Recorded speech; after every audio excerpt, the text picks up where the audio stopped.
மக்கள் செல்வாக்கை அதிமுக இழந்து விட்டது. பாஜகவை தமிழ்நாட்டில் ஆட்சி அமைக்கிறதுக்காக தான் நான் இங்கே வந்திருக்கேன் அப்படின்ட்டு வைக்கிறாரு. அதிமுக 4 ஆண்டு காலம் வெற்றிகரமாக ஆட்சியை பூர்த்தி செய்வதற்கு பாஜக தான் காரணமாக இருந்தாங்க. இப்போ நீங்கள் சொல்லுங்கள், தமிழ்நாட்டில் பாஜக ஆட்சி அமைக்க முடியும்னு நீங்கள் சொல்லுங்கள்.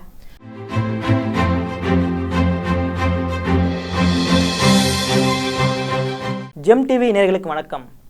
அரசியல் ஆடுகளம் பகுதியில் தமிழ்நாடு முன்னாள் முதலமைச்சர் எடப்பாடி பழனிசாமி தலைமையிலான அதிமுக பலமாக உள்ளதா பலவீனமாக உள்ளதா என்பது குறித்து நமது சிறப்பு செய்தியாளர் விஜயபாலன் இருக்கார். அவர்கிட்ட கேட்டு தெரிஞ்சுக்க போகிறோம். வாங்க நிகழ்ச்சிக்குள்ளே போகலாம். சார் வணக்கம். வணக்கம். எப்படி இருக்கீங்க? நல்லா இருக்கேன் சார். அதிமுக எம்ஜிஆர் ஜெயலலிதா 2 கோடி தொண்டர்களுடைய உள்ள ஒரு கட்சி, தமிழ்நாட்டை பலமுறை ஆட்சி செய்த கட்சி. ஜெயலலிதாவுடைய மறைவுக்கு பிறகு எடப்பாடி பழனிசாமி அந்த 4 ஆண்டு கால ஆட்சிக்கு பிறகு அவங்க ஃபேஸ் பண்ண எல்லா தேர்தலுமே தோல்வியிலே அமைஞ்சிருக்கு. அதுக்கான காரணம் என்னவாக இருக்கும்? கூட்டணி பலம் இல்லை அதிமுகவோட தலைமை பிரிஞ்சிடுச்சு, இல்லை இப்போ இருக்கக்கூடிய ஒற்றை தலைமை சரியில்லை. நீங்கள் என்ன நினைக்கிறீங்க? அதாவது முன்னாள் முதலமைச்சர் ஜெயலலிதா மரணத்துக்கு பிறகு நடைபெற்ற அத்தனை தேர்தல்களிலும் எடப்பாடி பழனிசாமி தலைமையிலான அதிமுக தொடர்ந்து தோல்வியை தழுவி வருவது எல்லாருக்கும் தெரிஞ்ச ஒன்று தான்.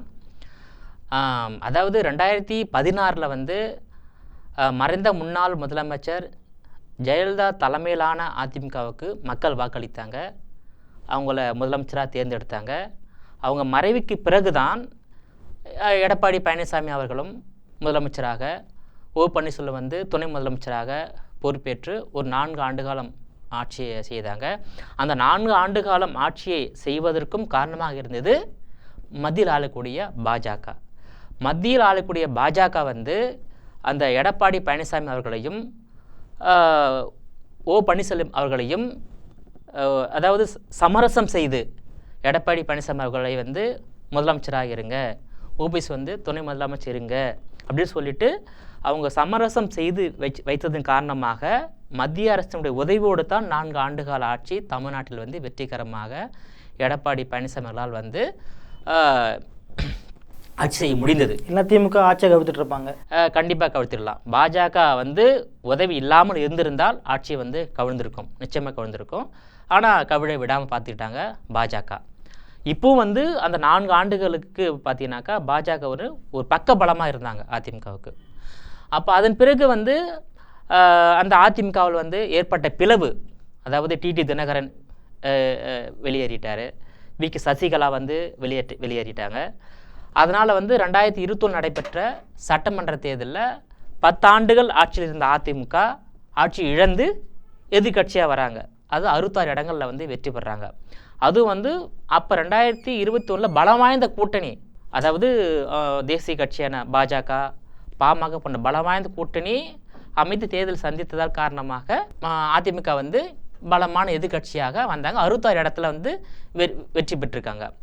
ஸோ 2021 தேர்தலுக்கு பிறகு ஓபிஎஸ்ஸுக்கும் இபிஎஸ்ஸுக்கும் ஏற்பட்ட அந்த கருத்து வேறுபாடு காரணமாக ஓபிஎஸ் அந்த கட்சியிலிருந்து வெளியேற்றப்பட்டார். ஸோ வெளியேற்றப்பட்ட பிறகு நடைபெற்ற நாடாளுமன்ற தேர்தலில், இந்த சமீபத்தில் நடைபெற்ற நாடாளுமன்ற தேர்தலில் அதிமுக 40 இடங்களையும் படுதோல்வி சந்தித்தது காரணம் என்னன்னாக்கா, அதிமுக சரியான கூட்டணி அமைக்கலை. பல கட்சிகள் அதிமுகவை நோக்கி செல்லலை. அதுதான் காரணம். கூட்டணி பலம் கிடையாது. இன்னொன்று அதிமுக ஏற்பட்டுள்ள பிளவு. இதன் காரணமாக மக்கள் செல்வாக்கை அதிமுக இழந்து விட்டது. எம்ஜிஆர் அதிமுக பலம் வாய்ந்த அதிமுக. சட்டமன்ற தேர்தலில் தோல்வியை சந்திக்காத அதிமுக எதுனா எம்ஜிஆர் அதிமுக. நாடாளுமன்ற தேர்தலில் எம்ஜிஆர் அதிமுக தோல்வி சந்திச்சிருக்காங்க. 1980 தோல்வி சந்திச்சிருக்காரு. ஆனால் சட்டமன்றத்தை தோல்வி சந்திக்கலை. ஜெயலலிதா தலைமையிலான அதிமுக தோல்வியும் சந்திச்சிருக்காங்க, வெற்றியும் பெற்றிருக்காங்க. ஸோ வெற்றி தோல்வி என்பது ஜெயலலிதா தலைமையிலான அதிமுகவுக்கு சரிசமமாக இருந்தது. ஆனால் நிறைய வெற்றி பெற்றிருக்காங்க. 91 வெற்றி, 2001 வெற்றி, அந்த மாதிரி. அப்போ 2011 வெற்றி, 2014 வெற்றின்னு சொல்லிட்டு ஒரு 4 முறை ஜெயலலிதா தலைமையிலான அதிமுக வெற்றி பெற்று ஆட்சியை கைப்பற்றிருக்கு. அதே நேரத்தில் அதிமுக தோல்வியும் சந்திச்சிருக்காங்க ஜெயலலிதா தலைமையில். ஆனால் எம்ஜிஆர் அதிமுக முழு வெற்றி, ஜெயலலிதா அதிமுக வெற்றி தோல்வி 2 சரிசமாக இருந்திருக்கு. ஆனால் எடப்பாடி தலைமையிலான அதிமுக வந்து தொடர்ந்து தோல்விகளை சந்தித்து வருகிறது. குறைந்தது ஒரு 10 தேர்தல் வந்து தோல்வி சந்தித்ததாக வந்து நம்ம வந்து கணக்கு இருக்குது. 2019 நடைபெற்ற நாடாளுமன்ற தேர்தல் ப்ளஸ் வந்து 22 தொகுதிகளுக்கு நடைபெற்ற இடைத்தேர்தல் அதுலேயும் தோல்வி. அப்புறம் 2020 நடைபெற்ற சட்டமன்ற தேர்தலையும் ஆட்சி இழந்துட்டாங்க. 2022 நடைபெற்ற உள்ளாட்சி தேர்தலையும் தோல்வி. இதுக்கிடையில் நடைபெற்ற இடைத்தேர்தலையும் தோல்வி. ஸோ 2020 நடைபெற்ற நாடாளுமன்ற தேர்தலையும் தோல்வி தான். ஸோ வந்து எடப்பாடி பழனிசாமி தலைமையிலான வந்து அதிமுக வந்து ஒரு பரிதாப நிலைக்கு வந்து தள்ளப்பட்டது என்று தான் சொல்ல வேண்டும். அதுக்கு காரணம் வந்து அந்த கட்சியில் ஏற்பட்டுள்ள பிளவு, கூட்டணி சரியாக அமையாதது, அதனால் மக்கள் செல்வாக்கை வந்து இழந்து விட்டது. காலங்காலமாக வந்து 1972ஆம் ஆண்டு தொடங்கப்பட்ட அந்த அதிமுக வந்து அன்றிலிருந்து ஜெயலலிதா காலம் வரையில் 2016 வரையில் வந்து மக்கள் செல்வாக்கு பெற்ற முதல் பெரிய கட்சியாக இருந்தது அதிமுக. ஆனால் இப்போ வந்து பலவீனமான கட்சியாக அதிமுக வந்து மாறிவிட்டது. நீங்கள் கூட்டணி அமையலன்னு சொல்கிறீங்க. ஆமாம். அண்ணாமலை சொல்கிறது சரியா இல்லை? இப்போ அண்ணாமலை சொல்கிறாரு பாஜகவை தமிழ்நாட்டில் ஆட்சி அமைக்கிறதுக்காக தான் நான் இங்கே வந்திருக்கேன் அப்படின்ட்டு வைக்கிறாரு. அவர் மாநில தலைவர், அவருடைய பொறுப்பு அது. ஆனால் தமிழ்நாட்டில் பாஜகவிற்கு இடம் கிடைக்கதே பெரிய விஷயமாக தான் இருக்குது. அப்போ அவர் அந்த நேரத்தில் நம்ம சொல்லலாமா? எடப்பாடி பழனிசாமிக்கு அந்த இது இருக்கும்ல, இத்தாண்டு காலமாக தமிழ்நாட்டை ஆண்டிருக்கோம் நம்ம. இப்போ திடீர்னு பாஜக வந்துட்டு இல்லை நான் வந்து ஆட்சி அமைக்க போகிறேன், நான் பாஜகவோட அதிமுக கூட்டணியே தான் அவங்க சீட்டே வந்து வாங்கியிருக்காங்க. எத்தனை எம்எல்ஏ வச்சுருக்காங்க? 4 எம்எல்ஏ. இதுவே அவங்க அதிமுக கூட்டணியே தான் வந்துச்சுன்னு கூட நம்ம சொல்லலாம். அப்படிக்குமா சொல்லலாம். இப்போ எடப்பாடி பழனிசாமி கோவம் வந்து நியாயம் தானே? பாஜகவோட கூட்டணி பிளவுக்கு நியாயமான காரணம் தானே அது. ஏன்னா பாஜகவுடைய மத்தியில் ஆளுங்கட்சி அந்த மாநிலங்களுடைய மாநில கட்சிகளை அவங்க அழுத்தம் கொடுத்து இவங்க மேலே வரது தான் அவங்களோட அஜெண்டாவாக வச்சுருக்காங்க பாஜக பல மாநிலங்களில். அதனால் இவர் விலகிட்டார், அதிமுக வந்து விலகிடுச்சு. பாமக அவர் இடஒதுக்கீடு காரணமாக அன்புமணி சொல்கிறாரு. ஆனால் அன்புமணி வந்து மக்கள் மேலே வந்து ஒரு இது இருக்குது, மக்கள் வந்து காப்பாற்றினா அவர் அதிமுகவோட கூட்டணி வச்சுருக்கலாம். இப்போ வந்து அதிமுகவும் பாமகவும் கூட்டணி வச்சுருந்தா கண்டிப்பாக நாடாளுமன்ற தேர்தலில் பல இடங்களை வெற்றி பெற்றிருக்கலாம். ஏன்னா தர்மபுரி கூட ரொம்ப அவங்க க்ளோஸாக வந்தாங்க, விருதுநகர் ரொம்ப க்ளோஸாக வந்தாங்க, நிறைய சேலம் இதெல்லாமே நிறைய அவங்க பல மக்கள் அவங்கக்கிட்ட இருக்காங்க, அந்த பகுதியை சேர்ந்த மக்கள். ஸோ இது எப்படி பார்க்குறீங்க? பாமக அதிமுக பாஜகவோட பிளவு இது இவங்களோட காரணங்கள்லாம் நியாயமாக இருக்கா? அண்ணாமலை சொல்லக்கூடிய காரணம், எடப்பாடி சொல்லக்கூடிய காரணம், அன்புமணி சொல்லக்கூடிய காரணம், இவங்களோட காரணங்கள்லாம் நியாயமாக இருக்குன்னு நீங்கள் நினைக்கிறீங்களா? அதாவது எடப்பாடி பழனிசாமி ஒரு அணுகுமுறை வந்து அரசியல் வட்டாரத்தில் வந்து அதிருப்தி ஏற்படுத்தி உள்ளது. 2017 21 வரையில் அதிமுக வந்து 4 ஆண்டு காலம் வெற்றிகரமாக ஆட்சியை பூர்த்தி செய்வதற்கு பாஜக தான் காரணமாக இருந்தாங்க. அப்படிப்பட்ட பாஜகவை தேர்தலுக்கு முன்பாக அந்த பாஜகவிலேருந்து வெளியேறி தனித்தேர்தலில் சந்தித்தது அது தவறான முடிவு தான். அது அப்போ அண்ணாமலை வந்து ஆட்சி அமைப்புன்னு சொன்னது இல்லை. ஒவ்வொரு அரசியல் கட்சிக்கும் வந்து தமிழ்நாட்டிலேயோ இல்லை இந்தியாவிலேயோ ஆட்சியை கைப்பற்ற வேண்டும் என்ற நோக்கத்தோடு தான் கட்சி தொடங்கப்படுகிறது. ஓகேங்களா? தொடங்கப்படுகிறது. எல்லாருக்குமே ஆட்சிக்கு வர வேண்டும், ஒவ்வொரு கட்சி தலைவருக்கும் நம்ம முதலமைச்சர் ஆக வேண்டும் என்ற எண்ணத்தோடு தான் கட்சி தொடங்குறாங்க. சரிங்களா? அந்த வரிசையில் அவருக்கு வந்து அண்ணாமலை அவர்களுக்கு வந்து பாஜக வந்து ஆட்சி கைப்பற்ற வேண்டும் என்ற இருந்தது தவறுலாம் கிடையாது. இப்போ நீங்கள் சொல்லுங்கள், தமிழ்நாட்டில் பாஜக ஆட்சி அமைக்க முடியும்னு நீங்கள் சொல்லுங்கள். நிச்சயமாக வந்து இன்றைக்கே இல்லாட்டாலும் எதிர்காலத்தில் வந்து அது சாத்தியக்கூறு இருக்குது. ஏன்னா எந்தெந்த தமிழ்நாட்டில் இல்லை இந்தியா முழுவதிலும் எந்தெந்த மாநிலங்களில் பாஜக வந்து வலிமையாக இல்லையோ, மக்கள் செல்வாக்கு இல்லையோ, அந்தந்த மாநிலங்களில் மாநில கட்சிகளின் உடன் கூட்டணி அமைத்து அந்த தேர்தலை சந்தித்து மக்கள் பிரதிநிதித்துவம் பெற்று படிப்படியாக உயர்ந்து ஆட்சி கைப்பற்றிய மாநிலம் நிறைய இருக்கின்றது பாஜக. அந்த மாதிரி தான் தமிழ்நாட்டில் வந்து செல்வாக்கு இல்லாத மாநிலமாக இருந்தாலும் பாஜக வந்து அதிமுக அல்லது திமுகவுடன் கூட்டணி அமைத்து தேர்தலை சந்தித்து சட்டமன்ற உறுப்பினராக, நாடாளுமன்ற உறுப்பினராக வெற்றி பெற்று அதன் மூலமாக கட்சி பலப்படுத்தி ஆட்சியை அமைக்கின்ற முயற்சியில் பாஜக ஈடுபட்டு உள்ளது. அதில் எந்த விதமான மாற்று கருத்தும் கிடையாது. தமிழ்நாட்டில் அந்த முயற்சி வந்து பலிக்கவில்லை. அதுதான் உண்மை. அண்ணாமலை இன்னும் கொஞ்சம் வெயிட் பண்ணியிருக்கலாம். அந்த வார்த்தைகள் விடுறதுக்கு அண்ணாமலை வெயிட் பண்ணியிருக்கலாம். கொஞ்சம் வெயிட் பண்ணியிருக்கலாம். ஆனால் கூட்டணி பிளவு காரணம் வந்து பாஜக மாநில தலைவர் அண்ணாமலை தான் சொல்லிட்டு அவங்க கட்சிக்காரங்களே சொல்லிட்டாங்க அதை. ஓகேங்களா? அவர் வந்து கூட்டணி தர்மத்தை மீறி அதிமுக கூடிய முன்னாள் முதலமைச்சர்கள் எம்ஜிஆர், ஜெயலலிதா, அண்ணா அவர்களை வந்து தவறாக பேசிட்டாரு, அதனால தான் நாங்கள் வெளியே வந்துட்டோன்னு சொல்லிட்டு வெளியே வரதுக்கு முன்னாடி சொன்ன காரணம் இதுதான். சரிங்களா? அதனால் வெளியே வந்திருக்காங்க. இருந்தாலும் வந்து இப்போது இந்த நிலையில் வந்து இப்போது எடப்பாடி பழனிசாமி தலைமையிலான அதிமுக தொடர்ந்து தோல்வி சந்தித்து வந்தாலும் இனி வரும் காலங்களில் அதாவது பிளவுபட்டுள்ள அந்த அணிகளை டிடி தினகரன், வி.கே. சசிகலா, ஓ பன்னீர்செல்வத்தை அதிமுகவில் இணைத்து ஒன்றுபட்ட அதிமுகவா பலப்படுத்தி அடுத்து வரும் தேர்தலை சந்தித்தா ஃபஸ்ட்டு வந்து கட்சியை பலப்படுத்தணும், பிறகு கூட்டணியை பலப்படுத்தணும், பிறகு மக்கள் செல்வாக்கை பெறணும். அந்த செல்வாக்கை பெற்று 2026 நடைபெறவுள்ள சட்டமன்ற தேர்தலை சந்திக்கும் போது நிச்சயமாக வெற்றி வந்து அதிமுக வருவதற்கான வாய்ப்பு இருக்குது. மீண்டும் அதிமுக தமிழ்நாட்டில் ஆட்சி அமைக்க வாய்ப்பு இருக்குது. ஆனால் இதே நிலை நீடிக்குமானால் நிச்சயமாக தமிழ்நாட்டில் அதிமுகவில் ஆட்சி கைப்பற்றுவது என்பது கொஞ்சம் சவால் நிறைந்த ஒன்று.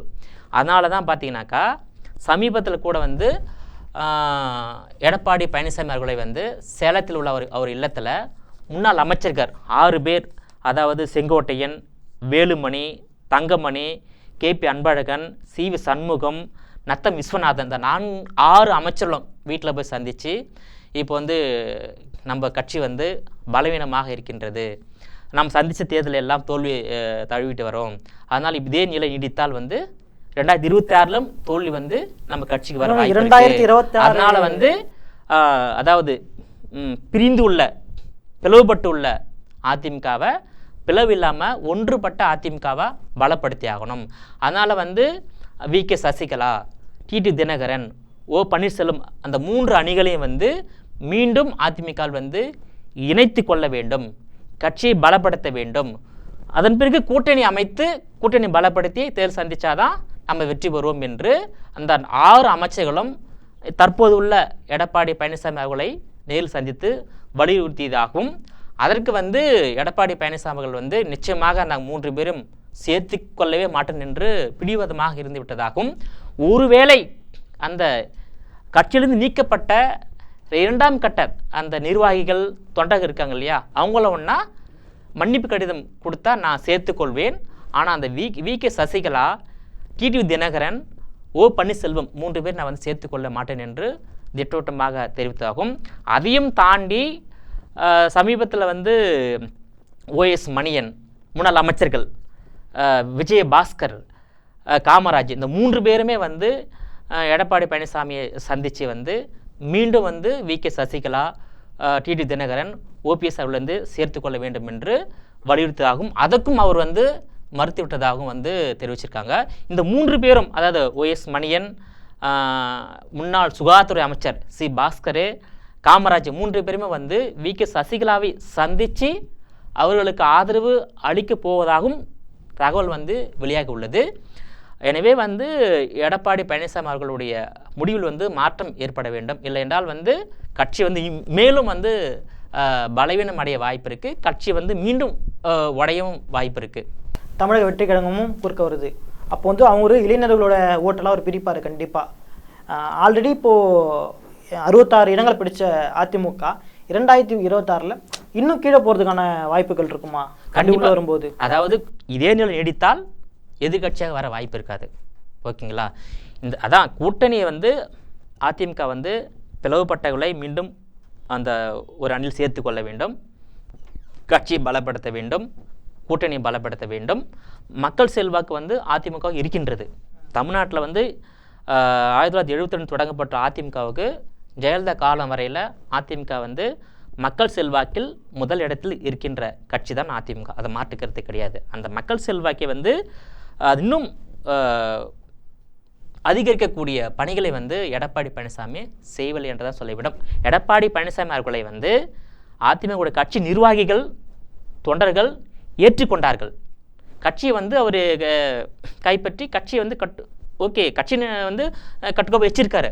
ஆனால் அந்த பிளவு இல்லாமல் கட்டுக்கோப்பை வச்சிருந்தா இன்னும் வந்து கட்சிக்கும் பலம், நாட்டுக்கும் வந்து பலம் தான், அதில் எந்த மாற்று கருத்தும் கிடையாது. ஸோ வந்து இன்னும் அந்த 2026 வந்து நிச்சயமாக வந்து அந்த பாஜகவும் அந்த அதிமுக இடம்பெறும் வாய்ப்பு இருக்குது. பாமகவும் அந்த கூட்டணியில் அது அதிமுக, பாமக, பாஜக 3 கட்சிகளும் ஒன்றாக இணையும். மற்ற பல கட்சிகளும் வந்து ஒன்றாக இணைந்து தேர்தல் சந்தித்தா அதிமுகவும் வந்து நிறைய இடங்களில் வெற்றி ஆட்சி அமைக்கலாம். பாஜகவும் வந்து இந்த முறை 4ன்றதை அடுத்த முறை 10-15 உயர வாய்ப்பு இருக்குது.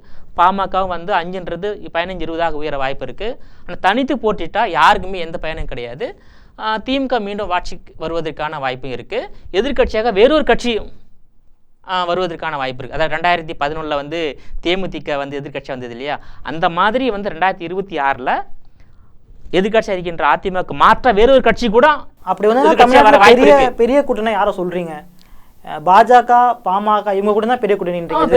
ஆமா, ஒன்று வந்து தமிழ்நாட்டில் வந்து திமுக, அதிமுக 2 கட்சி தான் வந்து பெரிய கட்சி. ஓகேவா? 2 கட்சி தவிர வேறு எதுவுமே வந்து 3வது மாற்று கட்சி எதுவுமே இப்போதைக்கு இல்லை. அது வந்து நடைபெற்றுள்ள நாடாளுமன்ற தேர்தல் நிரூபணமாகி உள்ளது. ஓகேங்களா?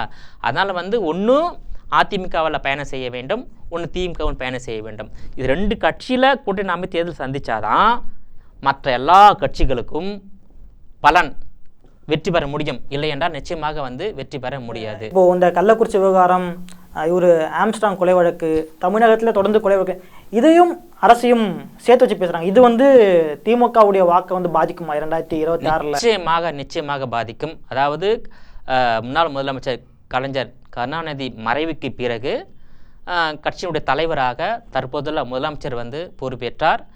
அது முதல் வந்து கட்சி கட்டுக்கோப்பாக வைத்துள்ளார், கூட்டணியை கட்டுக்கோப்பாக வைத்துள்ளார். அதாவது தற்போதைய முதலமைச்சர் மு க ஸ்டாலின் தலைமையிலான திமுக மாபெரும் வெற்றியை வந்து பெற்று வருகிறது. இப்போ நீங்கள் கட்சியை வந்து கட்டுக்கோப்பா வச்சிருக்கீங்க. ஆமாம், தமிழ்நாட்டை கட்டுக்கோப்பா ஆளுகின்ற அரசாங்கம் வைத்துக் கொள்ளவில்லை. அப்போ மக்கள் இப்போ கள்ளச்சாரம் குடிச்சா செத்துரும் தெரியும். மக்களுடைய தவறு தானே இது? இப்போ வந்து 2 கொலைனா அது வந்து பழிக்கு பழி நடக்கக்கூடிய சம்பவங்கள், கேங் வார், இதுக்கு வந்து போலீஸ் வந்து கண்டிப்பாக உளவுத்துறையும் காவல்துறையும் கண்டிப்பாக அதை கண்காணிப்பாக இருந்திருக்கணும். அதில் நம்ம தவறு சொல்ல முடியாது. ஆட்சி மீதும் சில தவறுகள் இருக்குது. ஆனால் ஆட்சியை மட்டுமே தவறு சொல்கிறது சரியா? அதாவது இது முதல் முறையாக இருந்தால் அதாவது நம்ம வந்து இதை தவறுன்னு சொல்ல வேண்டிய அவசியம் கிடையாது. ஏற்கனவே 2023 செங்கல்பட்டில், விழுப்புரத்தில் 22 ஏழை எளிய மக்கள் வந்து விஷசாராயம் குடித்து மரணம் அடைஞ்சிருக்காங்க. அதுக்கான நஷ்டஈடும் தமிழக அரசாங்கம் வழங்கியிருக்கு. ஸோ அந்த விஷயத்தில் தமிழக அரசாங்கம் கடுமையான நடவடிக்கை எடுத்திருந்தால் கள்ளக்குறிச்சி சம்பவத்தை நிச்சயமாக தவிர்த்திருக்கலாம். அதில் வந்து அலட்சி போக்காக இருந்தது என்பது நிரூபணமாகி உள்ளது. அதனால தான் வந்து அது ஒரு தொடர்ச்சி தான் கள்ளக்குறிச்சி. இல்லை, அரசை மட்டுமே குறை சொல்லக்கூடாதுங்கிறதுக்கு இல்லை, அரசு குறை சொல்லலாம். ஏன்னா அரசு வந்து மிகப்பெரிய இயந்திரம்.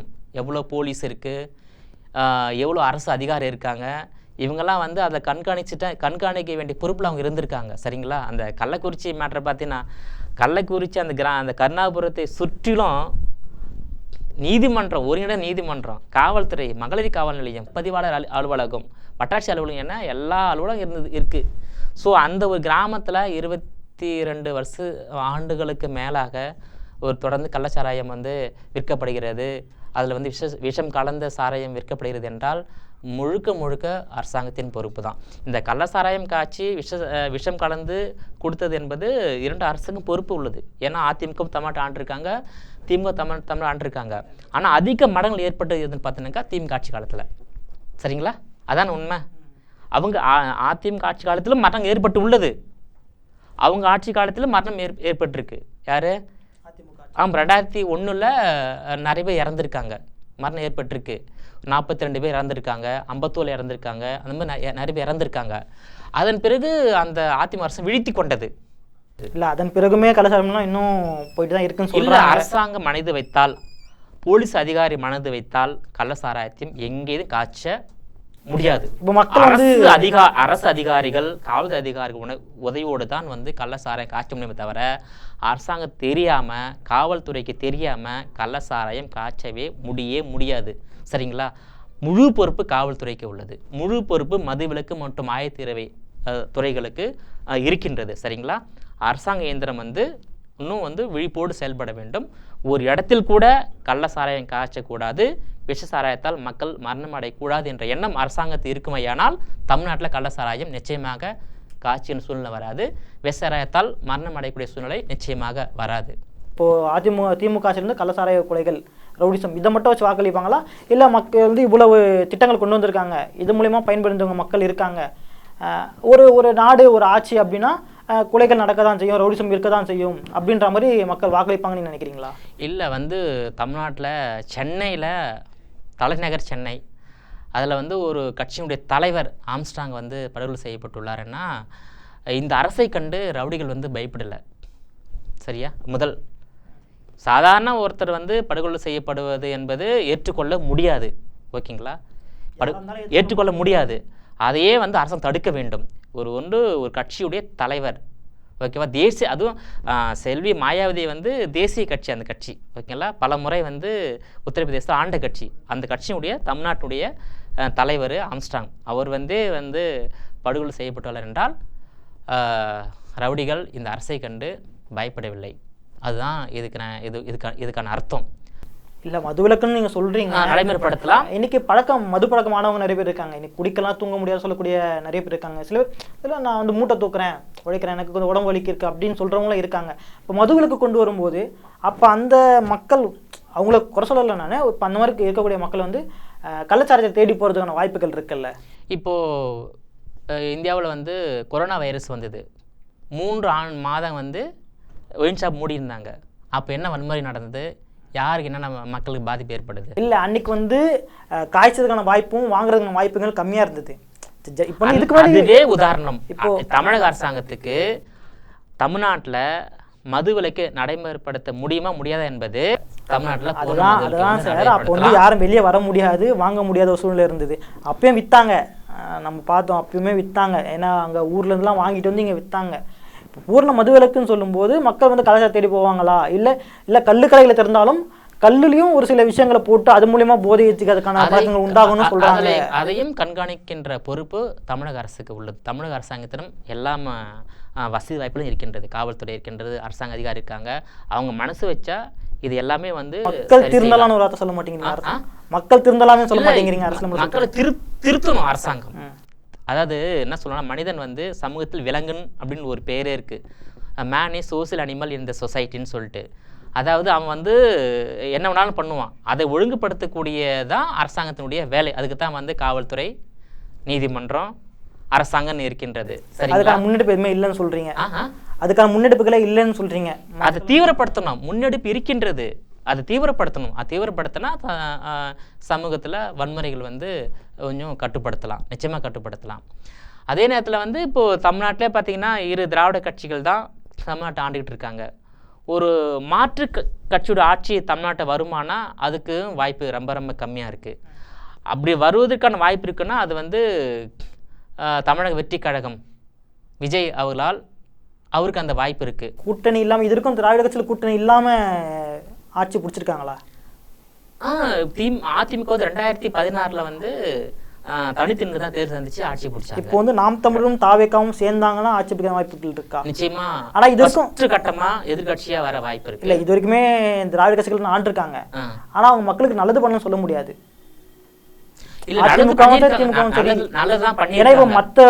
இப்போ இந்தியா இருக்கு, இந்தியாவுடைய மற்ற மாநிலங்களை பார்க்கும்போது தமிழ் எல்லா இடத்துலையுமே ஏதாச்சும் ஒரு இடங்களை பிடிக்குது. எல்லா வளர்ச்சியிலுமே ஏதாவது ஒரு இடத்த தமிழ்நாடு பிடிச்சுதான் இருக்கு. ஸோ அப்போ அது அவங்க மேலே எதுக்கான குற்றங்கள் ஆட்சி மாற்றம் தேவைங்கிற மாதிரி பேசுகிறாங்க. ஆட்சி மாற்றம் தேவைன்னா தமிழ்நாட்டில் திமுக அதிமுக மாற்றாக ஒரு கட்சி இன்னும் கட்சி உருவெடுத்திருக்கு. அந்த மாற்றான ஒரு கட்சியாக உருவெடுக்கல. நிறைய கட்சி தொடங்கியிருக்காங்க. இப்போ அதாவது ஒவ்வொரு சமூகத்தும் ஒரு கட்சி தொடங்கியிருக்காங்க. அந்த கட்சிகள் எல்லாமே பார்த்தீங்கன்னாக்கா அதிமுக திமுக கூட்டணி வைத்தாதான் சட்டமன்ற தேர்தலில், நாடாளுமன்ற தேர்தலில் வெற்றி பெற முடியும் என்ற ஒரு நிலை உருவாகி உள்ளது. ஆனால் வெற்றி பெறுவது என்பது முடியாது. இப்போ வாக்களிக்க கூட அடுத்த தலைமுறைகள் பார்த்தீங்கன்னா நமக்கு வரிசையில் தமிழக வெற்றி கழகம் நிச்சயமாக படிப்படியாக ஃபஸ்ட் எதிர்கட்சியாக வர வாய்ப்பு இருக்குது, அடுத்து ஆளுங்கட்சியாக வர வாய்ப்பு இருக்குது. ரொம்ப நன்றி சார், உங்களுடைய தகவலை எங்களோட பகிர்ந்துக்கிட்டீங்க. மீண்டும் இதே போன்று ஒரு அரசியல் ஆடுகள் நிகழ்ச்சியில் சந்திப்போம். நன்றி.